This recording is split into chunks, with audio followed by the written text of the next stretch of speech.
Okay. Let's get back to tomorrow. Stuff Omer of Nachman. Shh.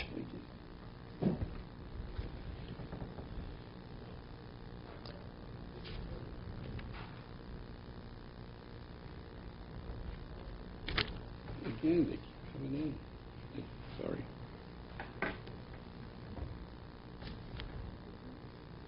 Omer of Nachman. So we want to know what kind of chicken is the Mishnah speaking about that laid this egg. Omer of Nachman lo mitaragol shemeres l'gadol beitzim. It's speaking about a chicken that was designated to lay eggs, meaning the chicken itself is muktzah. Or the islay muktzah, islay nolad. The one who holds a muktzah, which is Rabbi Yehuda, he holds a nolad. So that's no chiddush. If you hold muktzah, definitely hold a nolad. The chiddush, the other, Leslie muktzah, but the one who does not hold the muktzah, which is Reb Shimon, Leslie nolad. He doesn't hold the nolad either. So if that's the case, Beis Shammai, Reb Shimon. Beis Shammai follows the position of Reb Shimon, who doesn't hold the muktzah. Beis Hillel, Reb Yehuda, and Beis Hillel follows Reb Yehuda. Okay, that means Yom Tiv. Beis Shammai follows Reb Shimon. That's why Beis Shenol de Yom Tiv is Teochel, right? The egg can be eaten. According to Reb Beis Hillel, because he follows Reb Yehuda, Lo Teochel. So in that Gemara is a question, Yomer Rav Nachman Hochi, did Rav Nachman say that Beis Shammai is like Reb Shimon and Beis Hillel is like Reb Yehuda? Vatanan, Beis Shammai Omrim, Magbiyim me ala shulchan atzomos uklipin. On Shabbos, if you have bones and peels which are not edible, and not even for an animal, Beis Hillel, so Magbiyim, you're permitted directly to remove the muktzah. Beis Hillel Omrim b'salch zetavrim nekulam minaro. You take off the tabletop and you shake it out. Rav Nachman says, Ein lonu elo Beis Shammai Reb Yehuda. Shh.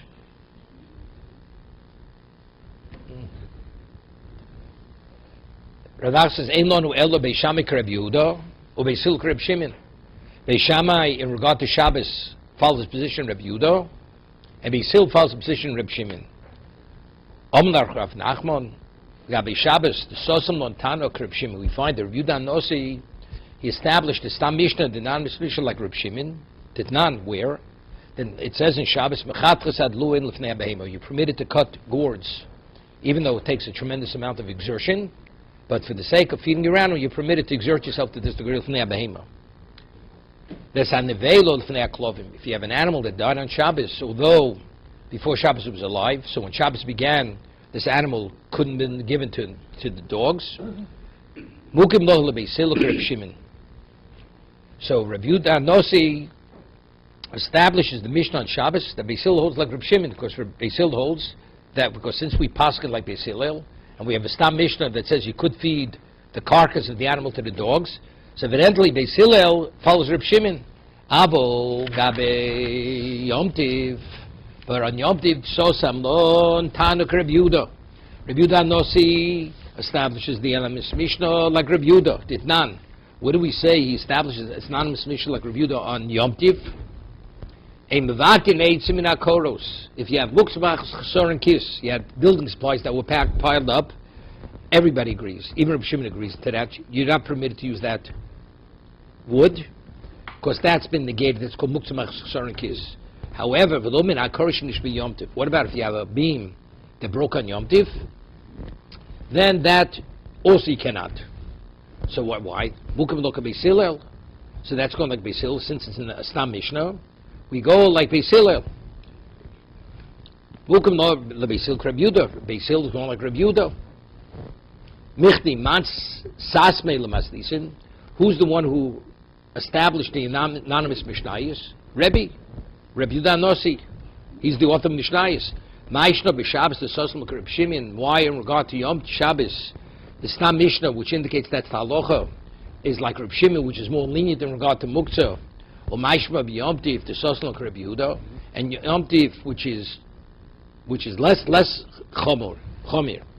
He established the anonymous Mishnah like Reb Yehuda. Amri Shabbos the Chamiro. Since Shabbos is very stringent. Well, the wasil is a zuli, but therefore, as a result of that, if there's any degree of leniency, people will not come to take it lightly. Sosim like Reb Shimon. The Mekil, so therefore, Reb Yehuda Nossi says we rule like Reb Shimon, who's more Mekil. Yom Tiv the kill, but Yom Tiv, which is what? Which is less stringent. Vasi, and as a result of that, Vasi is a Zuli Bay. So people, if you're going to do anything more lenient, people come and take it lightly. And they'll desecrate it. Sosim like Reb Yehuda, the Machmir. So therefore, he establishes Stam Mishnah like Reb Yehuda is Machmir on Yom Tiv. So that's the reason why the beam that breaks on Yom Tiv, that what? You're not permitted to use that beam for firewood. It's interesting. The Gemara says in Shabbos that even Reb Shimon, the Gemara differentiates between Ner Kot and Ner Godel. The Machlokas Reb Yehuda and Reb Shimon, but most of Shem Ner, the, what's his name? The oil, the residue of oil is left in the candle. If you have a 5-hour candle, you know, it's by the 6th hour, it's going to go out. And if it goes out, you can have a residue of oil. That's Machlokas Reb Shimon and Reb Yehuda. What about if you had a 28-hour candle? That means it was never meant to go out on Shabbos, and for some reason went out. The Gemara says even Reb Shimon agrees that you're not permitted to use the oil. Why? Because in his mind, when he lit that candle, it was negated. It was negated. The whole Shabbos, this oil wasn't going to be available to him. Therefore, even if it becomes available, even Reb Shimon agrees that's muktzah. It's only something that he has in mind that since it will present itself, therefore, that's enough. The case, it says, we brought a proof that he rules that Reb Yehuda Nossi established a Mishnah like Reb Shimon, like Reb Yehuda, because it says that if the beam breaks on Yom Tiv, you're not permitted to use it. Now, this beam that broke, was it a weak beam originally, and it was meant to break on Yom Tiv? Or was a beam that was something happened that caused it to break? What would you say? What kind of beam was it? Not meant to break. So it's not meant to break, then there's no proof. Then the Gemara says no. Right. Now then it's difficult. Right. So if that's the case, even Reb Shimon agrees. Here, that you're not permitted. Right. And the Gemara says no, Reb Yehuda Nossi was so same, Reb Yehuda on Yom Tiv. So the answer is you have to say that it's speaking about that the indication was going to break. And the person was aware, and if it breaks, he's still not permitted. It's no different than most of Shem there, right? He's expecting it. Teretz is, Reb Yehuda Nossi rules the Stam Mishnah like Reb Yehuda, since Yom Tiv is Kal. As a result of that, therefore, he's Machmir, according to the opinion of Reb Yehuda. But it's interesting. In the Lumdis, if we rule like Reb Shimon on Shabbos, if actually Reb Yehuda Nossi holds Reb Shimon, his position is not a correct position, so how do you, even if Shabbos is Chomer, how do you rule like Reb Yehuda? How do you hold like Paskin like Reb Shimon? So evidently, Mikar Adin, we should follow Reb Shimon. Except if we follow Reb Shimon Yom Tiv, there are going to be negative ramifications. Therefore, Machmir, even though that's not the halacha.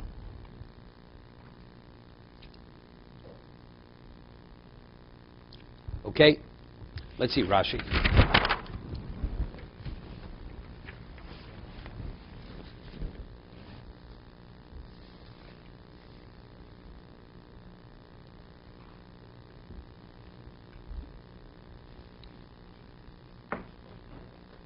Makbiyin umiyom Rav Nachman Hochi. Rashi. Did Rav Nachman say that the Mishnah itself that we rule like, that it's speaking about that the Mishnah or that Beisil holds a muktzah? Miyom Rav Nachman Hochi that Rabbi Beisil follows Rabbi Yehuda, which means that's the halacha. Makbiyin b'Shabbos me'al hashulchan atzomah she'enu ruin lachilo. You're permitted to remove bones that are not edible, klipe agozim, shells from nuts. We're not concerned. Beisil omrim, ein metaltelos b'yadayim. Directly to transport it with your hands, that you're not permitted. Shemuktzeh el misal katavlo sheish toras kli oleo minara. Since the top of the table is classified as a kli, see, you could remove it because you're not engaging directly with the muktzah. Omer Rav Nachman onu ein lono b'shitas mishnazu. Fishum lechlefes shitosa el kach shematim Hussein de Beishamek Reb Yehuda. Rabbi Shammai follows position Rabbi Yehuda, Machmiri is on Shabbos, Ubeisil look Reb Shimon. Where do we find it? Mechatrin Dluin Plushin. Lefnei Behema, you had cut gourds from before Shabbos, and now you want to cut them to make it easy for the animal to eat. We don't say it's a tirchod, an unnecessary effort. It's not, because the animals can't eat it. There's in Veilefnei Klovim, V'afal Pishin Isnavda B'Shabbos, although the animal died on Shabbos, came to Veil on Shabbos. The Ben Hashmoshis lo hoiso medis leachilas klovim. At the entry point of Shabbos, it wasn't meant because the animal was alive. Afilu hochi, nevertheless, the Mishnah says in Shabbos shori, you permitted to take the nevel and feed it to the dogs. The lesla muktzah b'Shabbos. Rabbi Yehuda had Nossi established we don't hold the muktzah on Shabbos. 1 second. Why? Hilkoch ma'biyan me'al shulchan demari b'Shabbos mukim lebeisil nemer Reb Shimon ki hechelo tikshi hilchsa hilso. He says, therefore, we say Beisil holds like Reb Shimon because if he doesn't hold like Reb Shimon, we have a stira.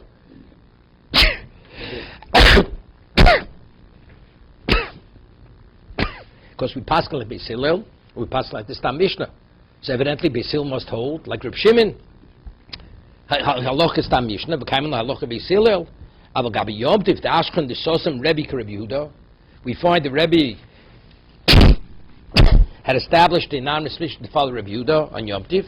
So we have to reconcile that also Beisil, right? So what's the Mishnah on Yom Tiv? Nane mevaken eitzim b'Yom Tiv lo min akros asturis el gavizu b'karka v'omdos lebinyan, and the meant they're set aside for building supplies. Lo min akros nish b'Yom Tiv api she'om medes me'achshav lehesik, even though presently what's its value? Its value is only kindling wood to burn. Whole bein hashmoshes lav lohoi kaimo. Since then hashmoshes it was intact. The beam. Kevon this katzoi bein hashmoshes it's katzoi l'kul yomo. Since bein hashmoshes it was off limits. It's off limits for the rest of Yom Tiv. Alma Yislam Muktzah b'Yom Tiv. So you see from Rabbi Yehuda Nossi the way he established the Mishnah. Hilkoch Mukher Reb Nachman l'masdisin Dair b'Yom Tiv. Ubeisil Reb Yehuda, so clearly Reb Yehuda, Beisil is one of Reb Yehuda. Ubomeris legato bei mishum muktzah. The reason why you're not permitted to eat the egg, because the mother is muktzah, so the egg is muktzah. Okay?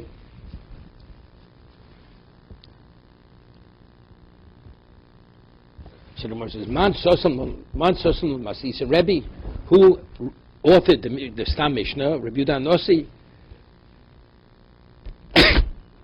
excuse me, who see there HaMishnah, he arranged the order of the Mishnah. When he saw the position of a Chochem and he felt it was appropriate, Shonon Stam, he recorded it anonymously.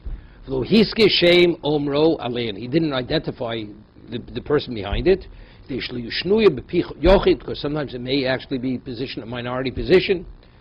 So by recording it anonymously, it appears as if it's the position of a rabbim, and therefore v'yasukamosan. If it's an individual, even though the halacha is that, what people say, well, yochid rabbim halacha rabbim. So he recorded anonymously that people should think it's a rabbim, and therefore they'll follow it. So it says, regarding Shabbos, that's chomir, therefore we could afford to exumat the position Reb Shimon. Even though you may have one leniency from Muktzah, people will not attempt to take it to another level of leniency. Okay? Let's see what Tosfos Nomen Aleph.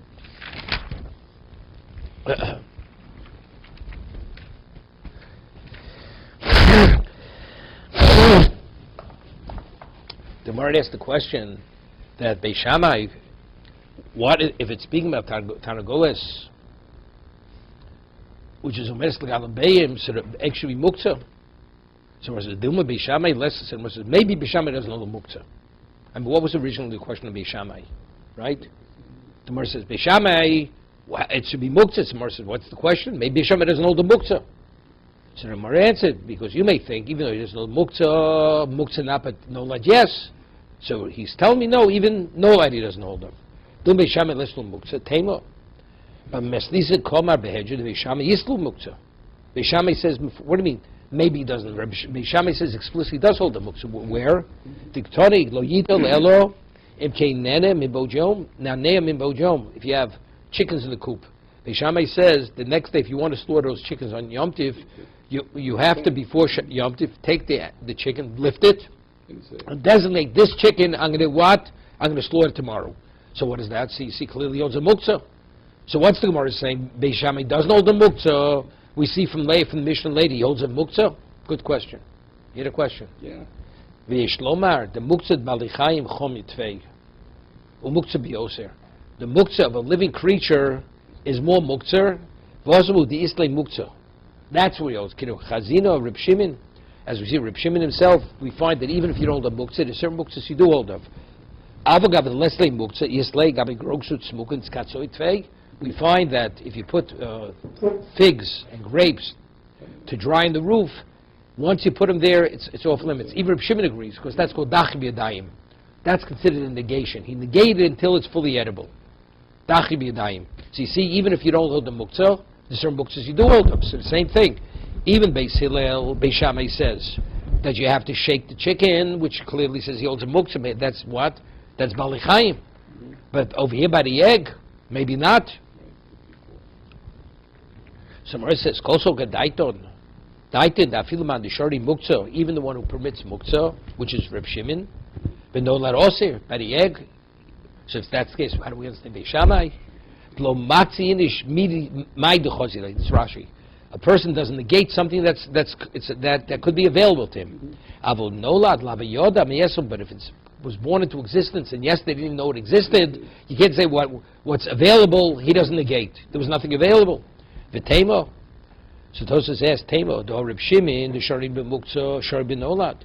Reb Shimon, who permits muktzah, we see, he permits nolad. K'damida b'shabis, Reb Yuda Omer, emesik b'shivrei kelim. Reb Shimon matir. Originally, what happens? You have a wooden kneading bowl. You want to use it for firewood in Yom Tov, everybody agrees you could use it. What happens if the kneading bowl breaks? So before it was a kneading bowl, now it's what? It's just firewood. Reb Yuda says, well, it's muktzah, you can't use the broken pieces for firewood. Reb Shimon says you can.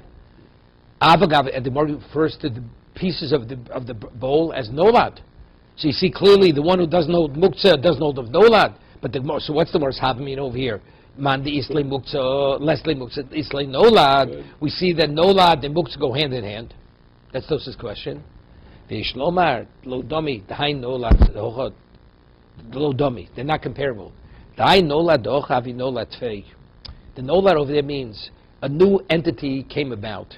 The kneading bowl was there, breaks. So therefore, firewood, before you didn't see the kneading bowl as firewood, but in terms of its material was there.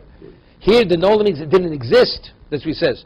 D'hai nolad d'ochad avi nolad tvei shemitchila hoya ba'olam. The egg didn't exist in existence. The kli was here, but it functions as a kli. Then it became broken. Therefore, now what's its value? Its value is the pieces of wood. The Gemara says, when it rains on Yom Tov, the water is absorbed in the clouds. So until it rains, the water didn't exist. Definitely it's nolad. What's the question? Maybe it's going like Reb Shimon. Do Reb Shimon matir b'nolad? Elevada, I know the nolad Reb Shimon is matir, is a nolad where the material existed, it was just a function of the material. But Reb Shimon, where it doesn't, where you don't even know it exists, even Reb Shimon maybe agrees. Elevada, time Rishis came the beli lo havi klal ba'olam. Since the water is absorbed in the clouds, it's for all intents and purposes like the water doesn't exist. Afi Reb Shimon modeh dai nolud. That's what we're saying on Beis Shammai. Man di islay muktzah, leslay muktzah, islay nolad. Because it's more extreme. I, Reb Shimon's mata nolad, that nolad's a different nolad. The material was here except it was part of a bowl. Here the egg doesn't exist that he should even be able to think about it. Okay? Magbim al shulchan, he quoted the Mishnah in Shabbos, you're permitted to lift off the table the bones and directly the peels. Even though it's not fit even for animal consumption, which is difficult. So why are you permitted? Why permitted? Lo nira do iko b'seifo v'sar shalapunim, the hair that grows from the beans, v'sar shaladashim or lentils. They sheim ruin l'maychel beimo. Sheim ruin l'maychel beimo. We're talking about when the Mishnah starts, you can take off the peels and the shells. Is speaking about that it could be fed to an animal. Yeah. V'gon atzavis rakim, they're soft bones. Uklipei tapuchim. We're talking about apple peels. Basil Sabri came to Chos l'maychodim lo. Basil says no, it's not. it's only within the realm of something which is fit for human consumption, that's what a person thinks about. Okay? So Tosas asks a phenomenon. There's a concept known as Bosses Lavroser. If I put a candlestick on the table before Shabbos, right? Even if the candlestick is removed tomorrow, but if my intent was originally to leave it all Shabbos, you're not permitted to move the table. The table, since the table was the basis, was originally designated as the basis for the muktzah, the table itself assumes a state of muktzah. So even if the candlestick's removed, you cannot move that table. You cannot move the table. So here we're talking about, Beis Hillel says, the bones that are directly on the table you can't remove. The peels you directly can't remove, right? Beis Hillel. You want to remove it, you have to shake it off with the tabletop. Okay, 1 second.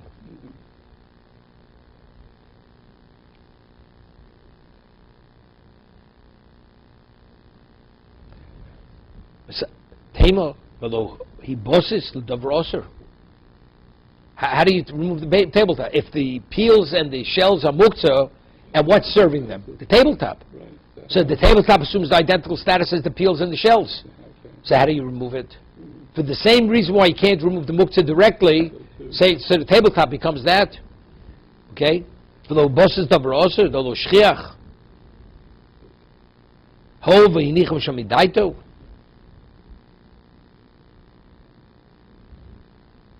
Okay? The Shlomar, this has to do with the Gemara Leinu and Shabbos. The Pish Rabbi Tam Necho. The Pirish B'Mseches Shabbos. Lavi Bostav Rosa El Shadaitul Nichem Shem Kolayom. Here, if you put a candlestick on the table, I have mine. It should be there till after Shabbos. Even subsequent should be removed. You can't move the table. What about I had in mind the housekeeper's taking it off the table tomorrow afternoon, not a whole Shabbos. Then the table does not assume the status of a bosses. So we're speaking here. We eat a meal. How long? What he wasn't going to leave the bones on all Shabbos and the peels on Shabbos. As a result of that, the peels themselves are muktzah, but the tabletop is not muktzah. Inami godhavu sham ochlin. There were other foods on the table. So if there's other food on the table, it's a bosa davar osa davar amuter. Havli bosa davar osa davar amuter. V'shari, and you're permitted. Kinemuch perk notel, as it's obvious in more in notel. Yeah, vod dein zeminiach bekavono doino choshish hechon yiplu. Saying a new chiddush. When you put candlesticks on the table, that means intentionally you designate this the location of the candlesticks. When a person's eating nuts and their peels, does he want the table to accommodate it? He doesn't want the table to accommodate it. Wherever it falls, let it fall. You know, that's the way. That's what he says. He's not putting it there. He wants it to be there to be there. Does he care really where it peels, where it falls? Whether it falls in the museum jug or on the floor, it's the same thing. Right.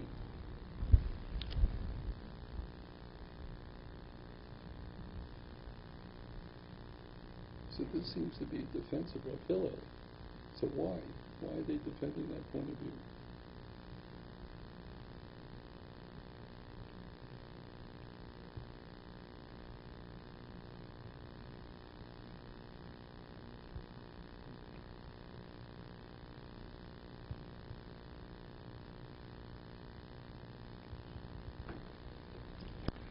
Okay.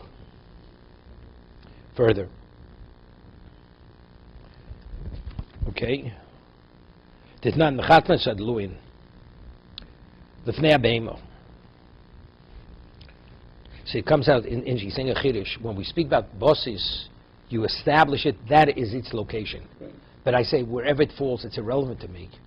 So then, because the whole concept of bosses is it's there to accommodate the muktzah. Yeah. When I eat and I need somewhere to put my bones, I don't want to put them on the floor. It's not I want them on the table. Mm-hmm. The table's a better place. Mm-hmm. Not because they're a chachila. Not they're a chachila. I put my wallet. I won't put my wallet away for Shabbos. I put my wallet in the drawer. I want my wallet to be in the drawer. So therefore, the drawer becomes the buses for the wallet. Mm-hmm. You put candlesticks on the table because you want the candlesticks on the table. Right. Why do I want the peels on the table? Because I don't want them on the floor. It's not I want them on the table. I have to put it there temporarily. It's on this. I'm not designating the table as the location of the muktzah. Mm-hmm. So therefore, even though I know it's going there, it doesn't become a bosses. That's the principle. So we have three terutzim. According to Rabbeinu Tam, to become a bosses, the intent has to be for all Shabbos. Right. It's not there for all Shabbos. It doesn't become a bosses. Okay.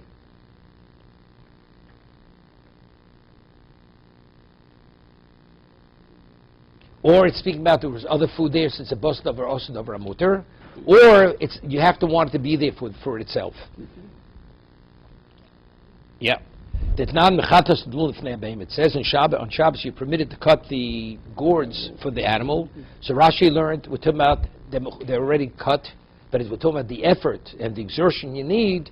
When you cut them, you're permitted because it makes it easier for the animal to eat.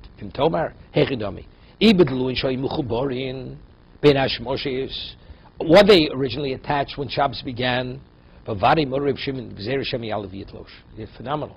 It's no worse than an apple falling off the tree on Shabbos. Are you permitted to eat the apple? There's a gzera, you may take another apple. So over here, forget about muktzah. The reason why you're not permitted, if the gourd was growing when Shabbos began, even if he doesn't know the muktzah, but there's the gzera shem ya'alav yitlosh. The Yishlom, the Mari Betlushin, was speaking about they were detached. They were already cut from before Shabbos. The Solka Daituch Dosa, the Mashle Ochle, the Fisha Koshin. It's like a Makkah Bepatish. It's a rabbinical Makkah Bepatish. The animals cannot eat it unless I cut it into small pieces. So maybe it should not be permitted. And when you cut them, you soften them. I'll give you an example. The Mishabur brings from the Chayot, which he disagrees, says that some say, it's Be'er Alocha, that there's a certain type of fish, it's called Kuyas Espanin, that when you pour hot water on them, they become edible. It's considered cooking. Even though it's a klisheni, it's considered cooking. But it speaks to special fish. So over there he speaks at a case, brings from the Chayodom, if you have herring, which is so salty it's inedible, and you soak it in water and becomes edible, are you permitted to do it on Shabbos? So he brings from the Chayodom, you're not permitted because it's Makkah Bepatish. Because before it's not edible. Now, so Mishabur says there's no such thing as Makkah Bepatish by food. There's no such thing as Makkah Bepatish. But over here, he's saying that why would I think it's asur? Because initially it's hard, and by cutting it, you're softening it. He's not learning as Rashi because of the exertion, that you have to exert yourself. It's a tirchi yisera. It's a tremendous amount of exertion. Okay. Which Rashi said. When did the animal die? It died on Shabbos. Even one thing has nothing to another. Dluin, what's the reason why I would consider it not permitted? Either exertion or because you're creating a food. Right? And why, with the animal dying on Shabbos, what is that? That's muktzah. I mean, so what does one have to, you do this and you do that. They're two different things. It's like you paint the house and you put on tefillin. What does painting a house have to do with putting on tefillin? So why does Rabbi Yehuda Nossi combine the two cases? There's no relevance to the two cases. That's what he says. Other shilforshim stavu Shabbos mikomokom toniluda. Nevertheless, he has both cases together. So if you say that the Luin were detached on Shabbos, so that's the connection to the animal dying on Shabbos. But we said the Luin had to be cut before Shabbos. Otherwise, there's a gzera shem ya'alav yitlosh, right? The avgav Luin lo havi time mishum muktzah kimo b'nevelo mishum d'shneim shaykh lo shechachatchin. Since it says mechatchin, the reason why Rabbi Yehuda Nossi put it together is says you cut. You could cut this and you cut that. This you cut, you think it's Makkah Bepatish, it's not Makkah Bepatish. And this you could cut because he doesn't know the muktzah. So the basis has no relevance. But since Mechatchin is used in both, therefore Rabbi Yehuda Nossi couples both of them together. Okay?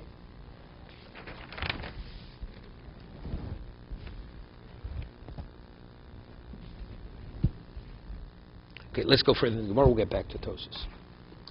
So according to Rav Nachman, the Mishnah is speaking about what kind of chicken. It's a chicken which is omeres legatul beim. So the chicken itself is muktzah. So therefore the egg that's laid from the chicken is also muktzah. So Mara asks earlier. Yeah. So Mara says, "But mayu kinto." In what context do we establish the Mishnah? Tanagol omeres legatul beim, right? The hen laying chicken. The egg-laying chicken. And what's the reason why you're not permitted to eat the egg? Because if the mother's muktzah, the egg is muktzah. So Mars asks, so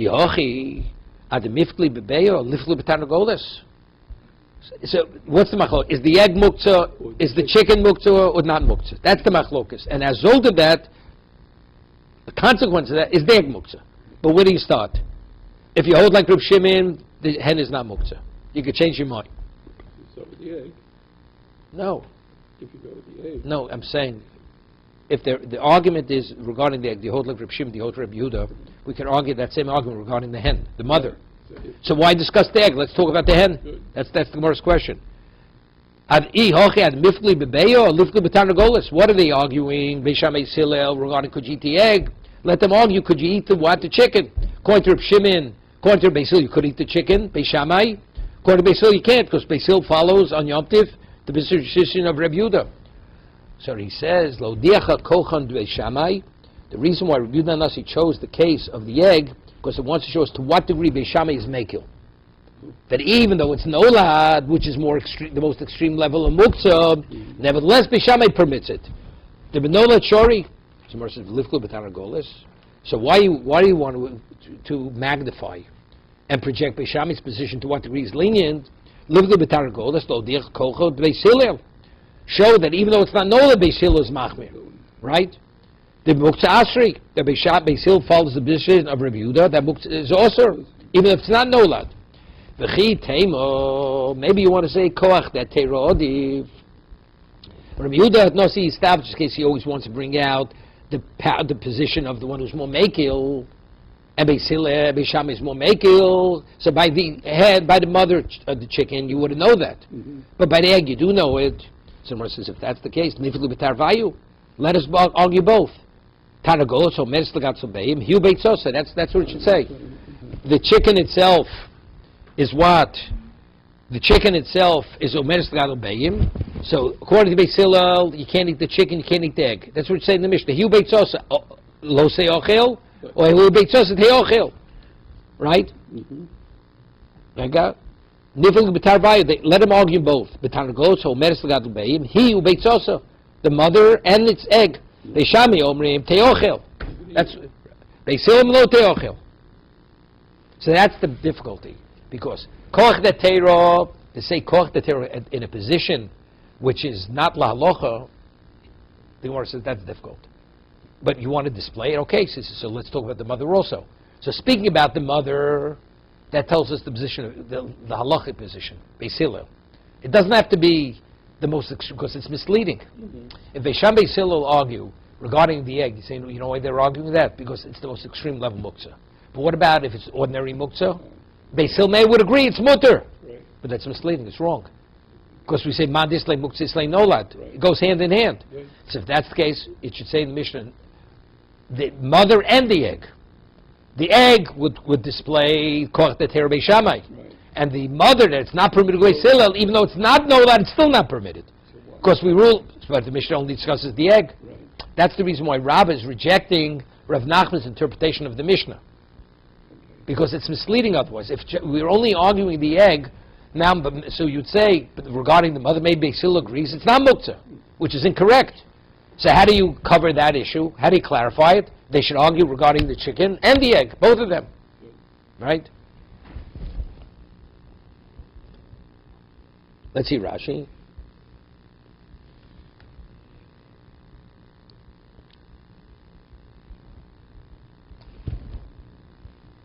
The Teira Odif.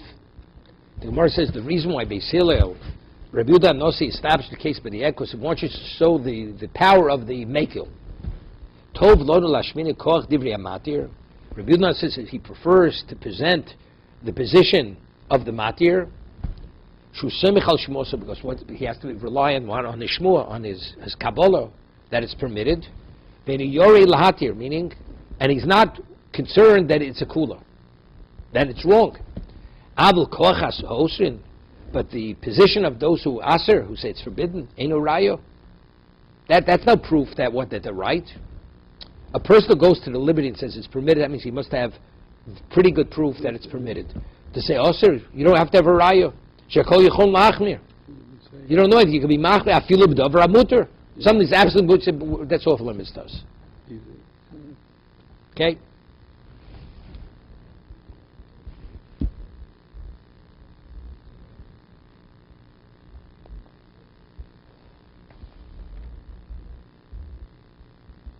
Second. Okay, let's go further. Okay? We'll do the rest of the Tosis tomorrow.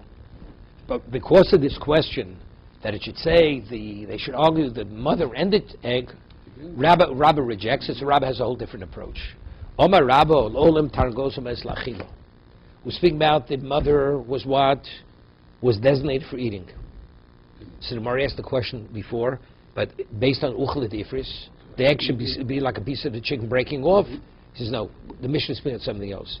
Ubi Yom Tiv shechal yosachar Shabbos. Mishnah is speaking of the Yom Tiv. This Yom Tiv followed Shabbos. Askinon umishum achona. Wait, and the reason is because what prepared this egg for Yom Tiv? This Yom Tiv is Sunday, so the Shabbos preceded the Yom Tiv. So when was the egg? When did it develop? It developed on Shabbos, and the Torah says Shabbos and Yom Tiv, each one the preparation has to be in a weekday. Right. It cannot be on a Shabbos or Yom Tiv. So that's it. Umishum achona the ksova Rabbo. Rabbis of the opinion kober the misyaldo idno that the egg that's laid today. Yesterday it already was finished. Okay? So if the egg is late Sunday morning, when was it finished? Shabbos morning. Shabbos morning. Right. Okay? So part of the preparation for what? For Sunday was on Shabbos. Right. But the Torah says when you prepare for a Shabbos or you prepare for Yom Tiv, it has to be chol. Rabba l'tamei, Rabba, with this whole idea that it has to be prepared from chol, Rabba is consistent with his position. Amar Rabba, my dechsiv, this is regarding the mon. V'oyo b'yom hashishi v'chenu eis asher yoviu. Be on the sixth day they will prepare what they will bring. And what is yom hashishi? Chol. That's chol, right? So if that's the case, so we say v'chen sheyoviu chol mechen l'Shabbos. Friday is chol. It's mechen l'Shabbos. V'chol mechen l'Yom Tiv. Because Shabbos and Yom Tiv are both called Shabbos. A chol also is preparation for Yom Tiv. However, ve'ein Yom Tiv mechen l'Shabbos, ve'ein Shabbos mechen l'Yom Tiv. So if the egg that's laid on Sunday evolved and developed on Shabbos, that means Shabbos prepared for Sunday, right. Even though it's b'dei shamayim. Even though it's b'dei shamayim. Tosfos can point out if that's the case, how do you even have tafshilin?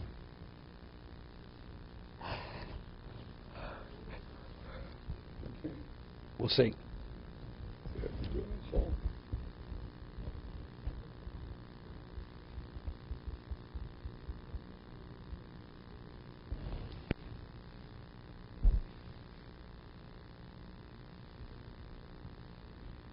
Let's see Rashi. Very important Rashi here. Rabbo. Rabbo do'osa abachona she'eni b'yadayim mamish. Even though it had nothing to do, he prepared. It came by itself. Naturally, the egg developed in the chicken. L'tamei domer Rabba p'sochim v'yolef mihocha de muktzah d'oraisa. Rabba's position is muktzah d'oraisa. Very important. Because later, Gemara is going to speak about a case of a sofek, an egg that's a sofek muktzah. So the Gemara says, it's osir. So the Gemara says, if you hold like Rabba, that it's d'oraisa, or sofek d'oraisa l'chumra. But according to the others, that's only drabanan. We say sofek drabanan l'kulo. Okay, but Rabba is of the opinion, based on the pasuk, that muktzah is d'oraisa. What does it say? V'chinu means v'izminu. They should prepare. Go mikan and yochel l'mocha. From here I will eat tomorrow. The mishum achona b'yadav doesn't mean you have to physically prepare. V'lo mashiyofu v'vashlu b'bojom. They have to cook and they have to bake from Friday. Behedjuk siv. I have a separate pasuk. It says eish asher tofu efu. It says what they bake, they'll bake, and what they cook, they'll cook. Good. So this pasuk over here, when it says Echinu she'yaviu el hazmona b'pekomer, we're speaking about you need verbal designation. I will eat this tomorrow.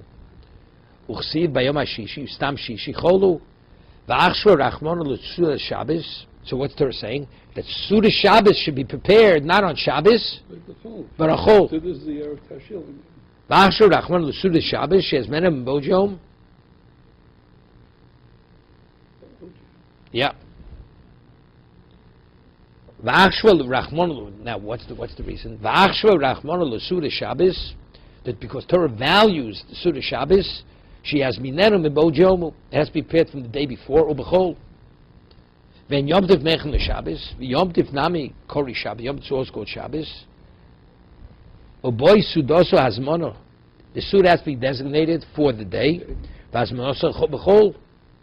Avol sudas chol lo chashiva v'lo shaycha bo hazmona. You would say, let's say the egg is laid on Sunday, and Sunday's an ordinary day. It was prepared on Shabbos. How you permitted? was prepared on Shabbos. No, the Gemara says, the Torah is saying only a day that needs preparation, that day's special. But, regular day, It's not? no preparation. Right, that's what he says. He says, Uboy sudas hazmonu hazmasu b'chol avo sudas chol lo chashiva. Doesn't have that innate value. V'lo shaycha bo hazmonu hilkoch be'ech b'Shabbos b'alma leslon l'meimar. Okay, we'll stop here.